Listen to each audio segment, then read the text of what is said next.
Hey, welcome to the Language of series. My name is Amy Lancy. I am the owner and founder of Untold Story Enterprises.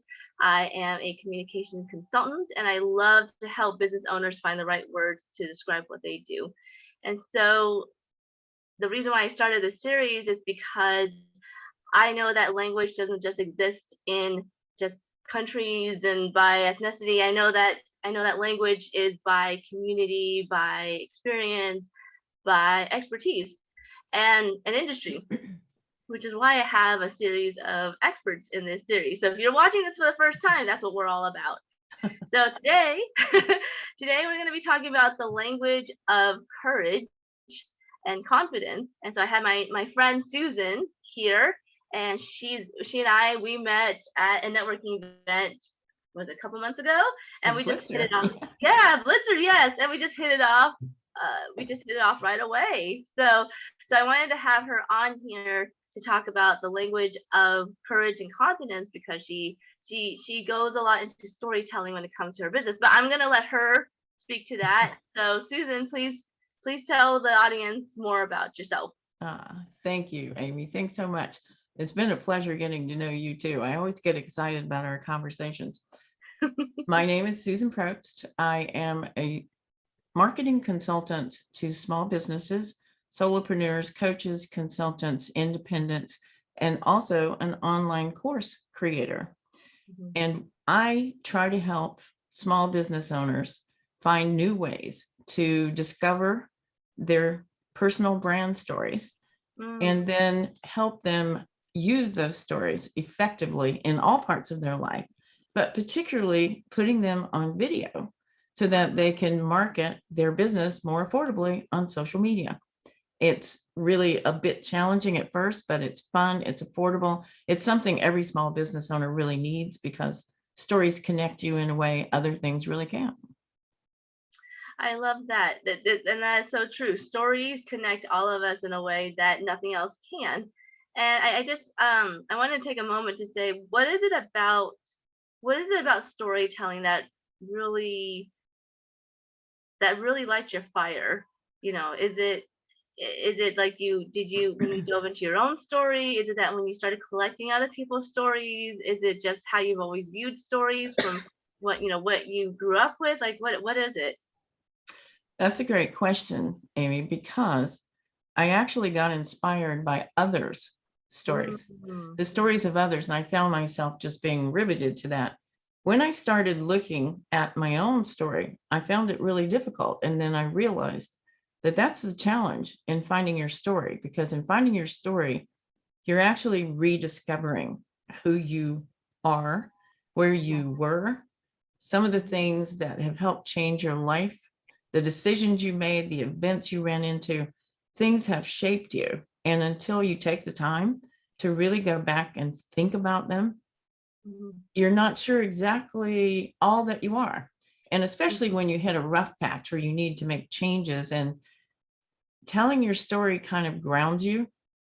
And yeah. it also gives you a much different perspective on where you've been, especially on those moments that you kind of cringe when you think about them. We've all had some of those in Yes. life, things that we didn't handle quite the way we wish we had. And you get a chance to go back and really analyze what you did, how could you have done it better, and what did you learn from it? So, stories, just in general, people can use facts and statistics all over the place in PowerPoints, and people may remember 10% of them. But when someone hears a story, they're motivated to act. Stories bring out your emotions, Yes. and they actually bring forth values and connect people that way. So that's what makes it more powerful. I mean, someone will remember 95% of what you say if you wind it into a story, but they'll only remember 10% of it if you send it in an email.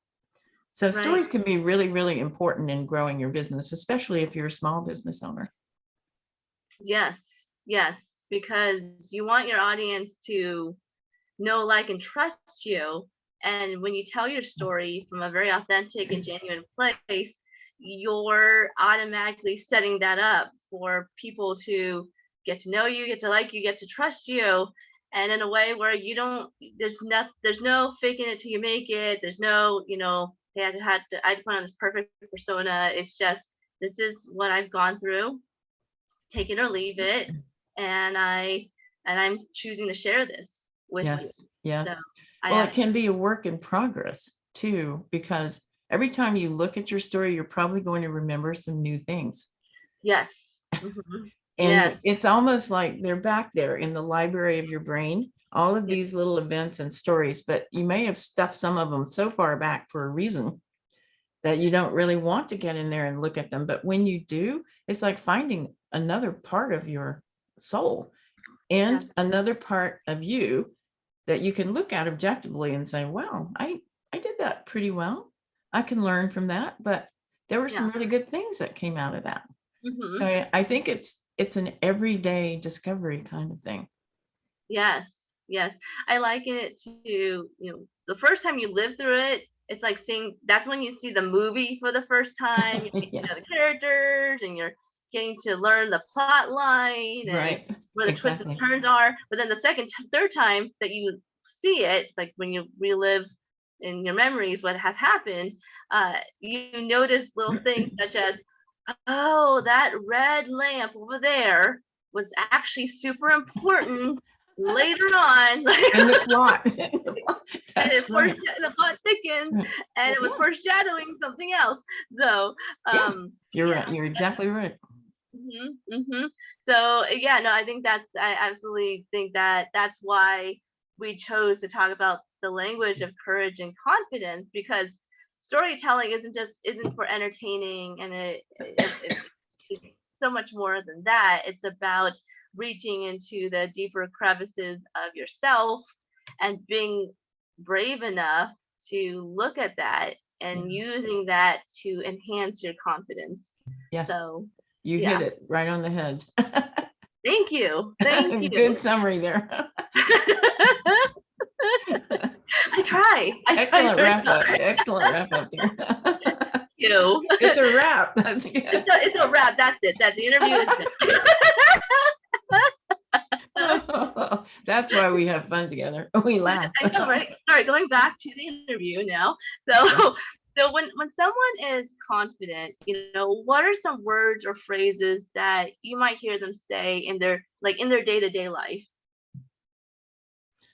I think confidence and courage are very much interrelated. I Mhm. also think confidence always makes me think of optimism and resilience, which is Mhm. another area of science that I have studied. Mhm. People who are confident tend to take events in a way that they can learn from them. It Mhm. doesn't push them down so much that they can't get up. They go, well, that didn't work the way I thought it would, but I did learn something. What else can I learn from that? Or what can I do with this now that I know this? And so they're constantly thinking, well, that wasn't so bad. So failure isn't really cringeworthy most of the time. Uh-huh. It's like, let's try again. Let's figure out what else we can do. And I Right. think that type of resilience and confidence helps you go through life and get fewer bruises. I mean, you Mhm. bounce more and you go, okay, all right. I tried that. I learned that. I didn't get there, but let's try it again and maybe we'll do it differently. Mhm. Mhm. So basically, what you're saying is, when someone is confident, whether or not something is cringeworthy, that's probably the instantaneous reaction. But even if even if that was the case, after that moment passes, if that person has a higher degree of confidence in themselves, they are able to Yes. take a step back Yes. and say, okay, what can I learn from this? Even Yes. though this sucked, but what can I learn from this? Yes. And there will be those it sucks moments. I mean, there are things that really don't go well, Hmm. but every one of them can be a learning experience and some more than others. And so I Hmm. think it's just important to think about, well, okay, what's going to come up next and what can I do with this? And it keeps Yeah. us moving. Yeah, And movement is what gets you over fear. It takes courage to move. it I really mean, does. it takes courage to jump into something that scares you. And that's where the confidence is going to come from. Every little step you take that is a new one or you haven't done before, you're afraid to do, and you do it and you do, even if you just do part of it, you're like, Mhm. okay, that was okay. Right? It makes you feel good, you know? To put it simply, it just makes you feel good. It gives you more confidence to take another step. Yes, yes. So would you say that confidence is kind of like the building block of courage?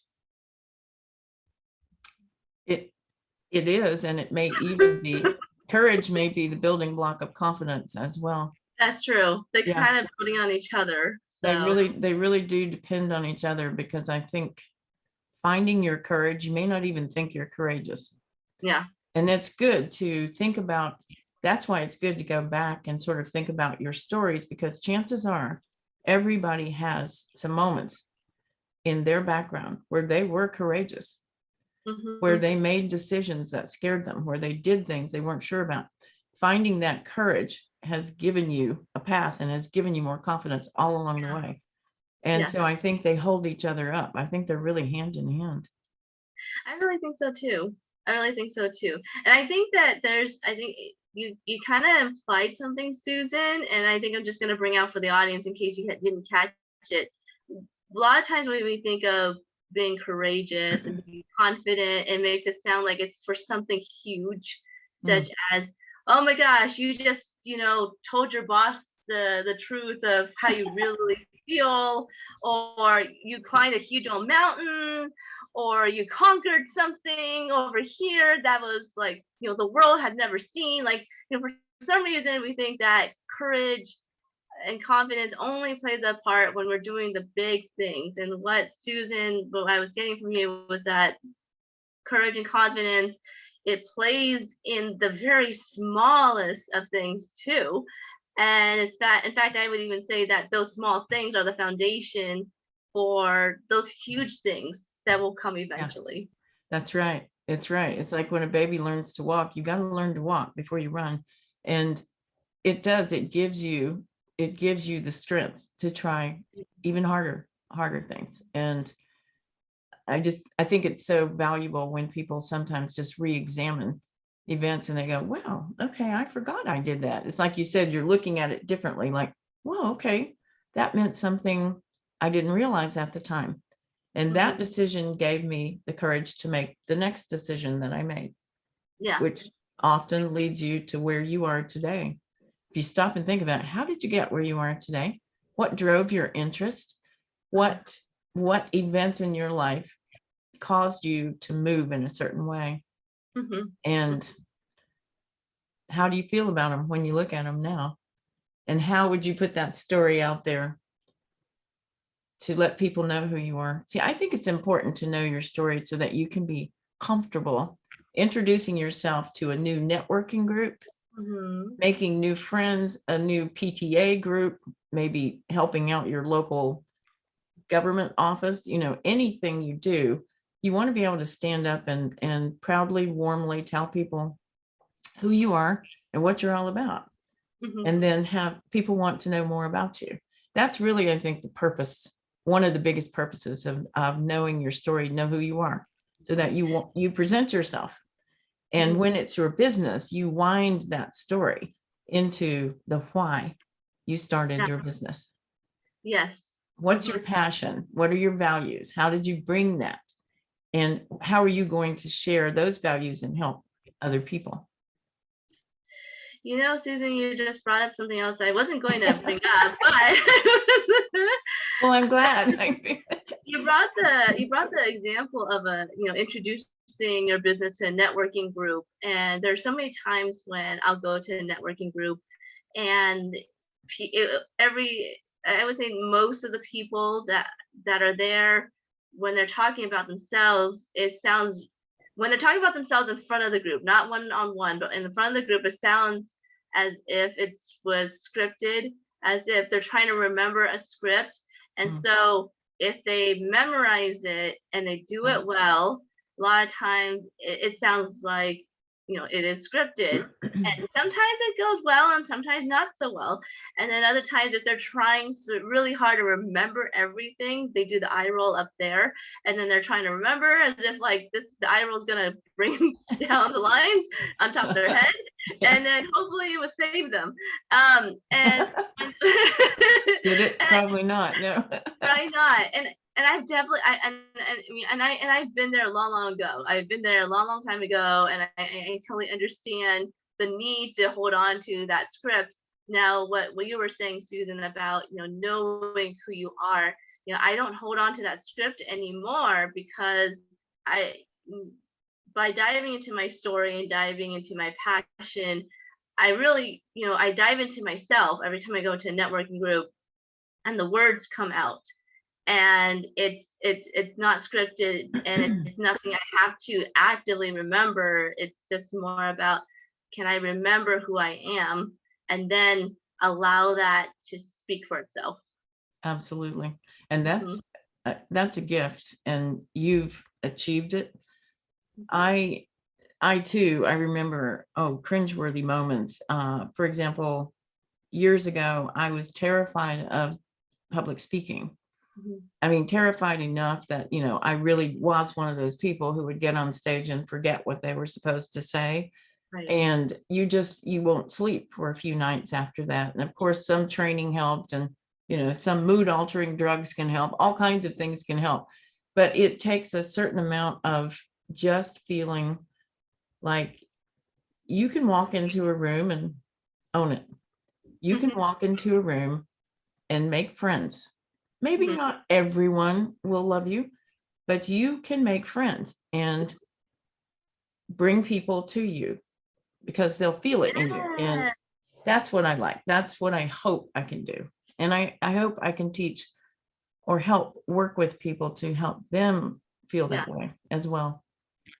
You already are doing that, Susan, with what your business does. I mean, you're teaching people how to bring people to them just through video and their story.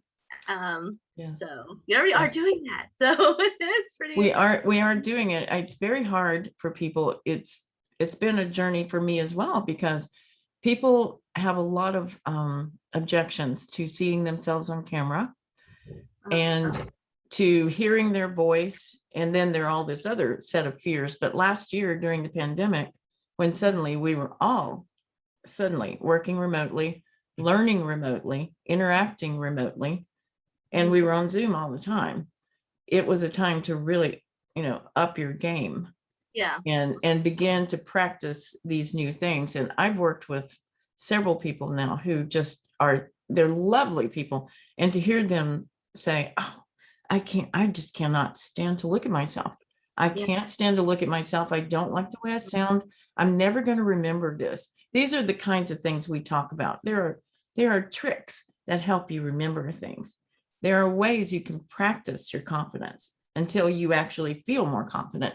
Mhm. And there are all kinds of ways to film yourself so that you like the way you look. Mhm. And suddenly, it becomes an easier game. But it's pretty hard for people at first. It was hard for me. Yeah. Yeah. I think it's hard for everyone. And when you're talking about that, you had a fear of public speaking, Oh yeah. that um, you know fear of public speaking is the number one fear by everyone. Yes. Sorry, hold Yes. on a second, Susie. We're gonna pause this for a second. Hi everyone. Sorry, I had to pause the recording for a second because my daughter was knocking at the door, because that's just life right now. But so as I was just saying, that public speaking is the number one fear that everyone has, and death is second. For some reason, people are more scared of speaking on stage than death, which I get it. And at the same time, thinking, well, my fear of death is like woo versus public speaking right here, but that's just that's Mine just too. me. But but I also I understand that, like, why public speaking is really up here. But I think,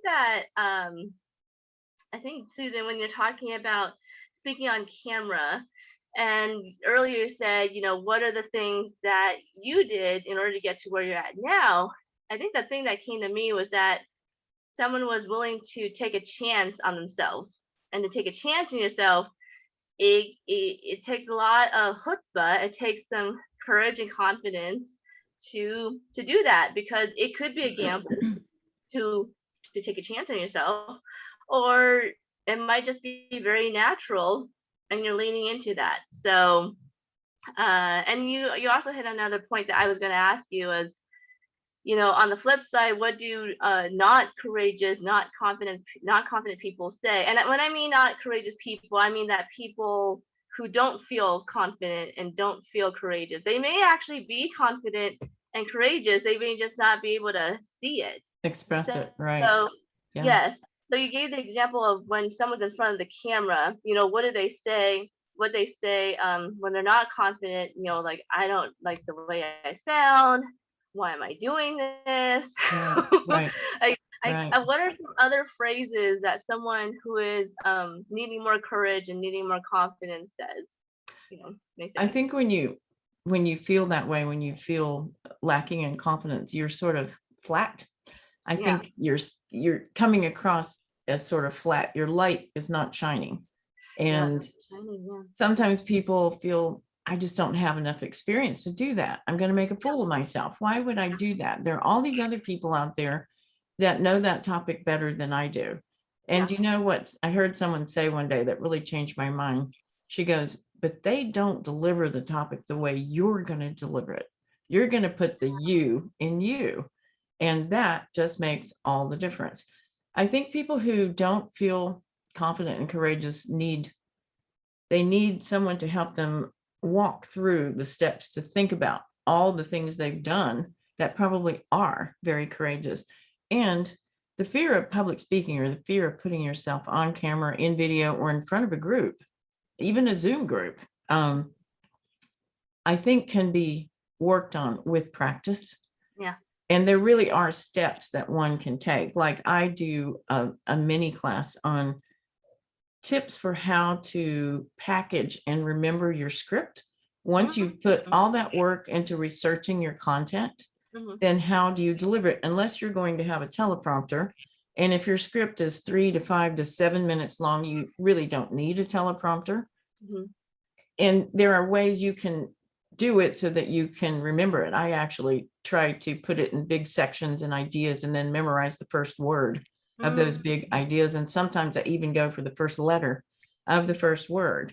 And then when you see that in your mind, it just lets the conversation flow. And then, of course, practice is one of the best things that anyone's going to do to feel more comfortable on camera.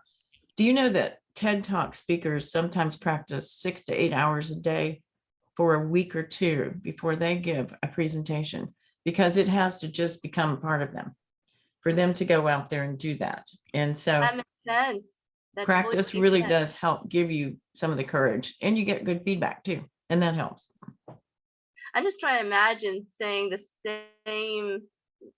I'm thinking how long TED Talks are. There anywhere from 10 to 20 minutes long. Thinking about how would I give the same 20-minute talk 6 to 8 hours a day? I mean, if I was thinking that I was going to be in front of a TED Talk audience, I probably would be wanting to do that anyways. But I'm just trying to imagine myself doing it, and you, then you might get very bored with your own topic. But I I'm actually did speak to a woman who had 2 presentations lined up at 2 different TED organizations.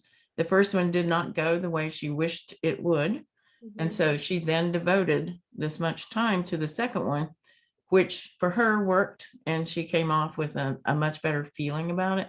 So however one does it, you just have to adapt a system that works for you. yeah. And try different things. I mean, we work with people to try different things that can help you feel more confident, and just literally things like standing up, breathing exercises, getting energized before you go in front of a camera or a meeting. Get your energy up, smile, let your light shine, and Oh, it all beautiful. comes a little easier. Oh, beautiful. I would love to, if you have a link to that mini course, I would love to link it on the bottom of this video whenever this Okay. comes out. So Okay. that way people know more about it. Yes, absolutely. And we also have uh, we have some free guides and downloads that are really helpful. One of them is on our website right now. And I know you'll ask me this later, but our website is fromstorytomarket.com, Mhm. all lowercase spelled. And we have a free guide on there right now for tips on how to start your story.